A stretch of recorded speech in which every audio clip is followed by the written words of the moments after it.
Raphaël Antoven, bonjour, c'est la Bonjour morale de Thomas. l'info. Le gouvernement laisse se développer dans le pays un climat de quasi-guerre civile. C'était dimanche dernier. François Fillon faisait référence à des meetings perturbés et aux concerts de casseroles qui désormais accompagnent quasiment tous ses déplacements. Or vous, Raphaël, c'est cet adverbe quasi qui vous intéresse dans cette expression. Mais oui, parce que ça sonne comme une atténuation. Une quasi-guerre civile, ce n'est pas une guerre civile, c'est presque une guerre civile. Donc, à première écoute, quasi, c'est l'adverbe qui met de l'eau dans son vin. Sauf que ce n'est pas tout à fait ce que fait François Fillon. en Mais l'occurrence. bien sûr que non, évidemment. En parlant de quasi-guerre civile à propos des incidents banals qui émaillent toute campagne électorale, le mari de Pénélope Fillon jette plutôt de l'huile sur le feu. Et c'est tout le paradoxe du mot quasi. Alors qu'il donne le sentiment d'adoucir ce qu'on dit, il permet au contraire de pratiquer l'outrance. Dire quasi-guerre civile, c'est aggraver la situation tout en se donnant l'air de la mettre en sourdine.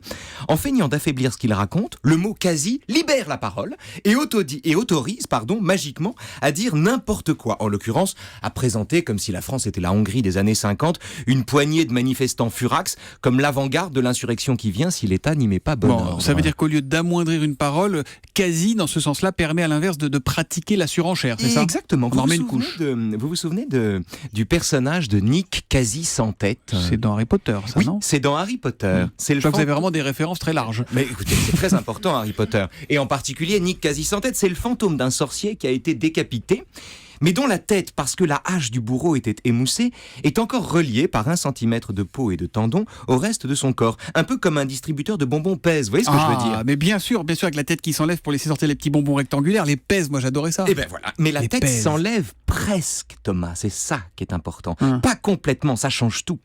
Nick quasi sans tête, c'est la même chose que les bonbons pèse. Sa tête pendouille de temps en temps, mais elle est toujours là. Alors que Nick a toute sa tête, et même plutôt une bonne tête, il est condamné à mener l'existence du fantôme dont on voit la tête tout en se disant qu'il ne l'a plus. Bref, il est quasi sans tête.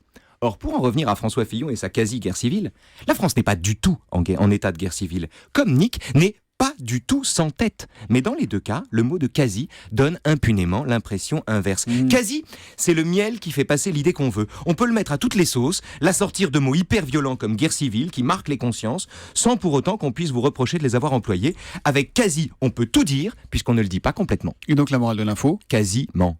Oh, très joli, quasiment. C'est un peu comme avec il n'y a pas de fumée sans feu. On peut dire tout et n'importe quoi, puis on Tout accompagne ça et de n'importe oh, quoi. il n'y a pas de fumée sans feu. Et voilà, on l'atténue, comme ça on peut tout faire passer. C'est Bon, ce magnifique. qui est sûr, c'est qu'il n'y a pas de philo sans Raphaël. Tous les matins, juste avant 9h sur Europe 1. À demain, À demain, les Raphaël. amis.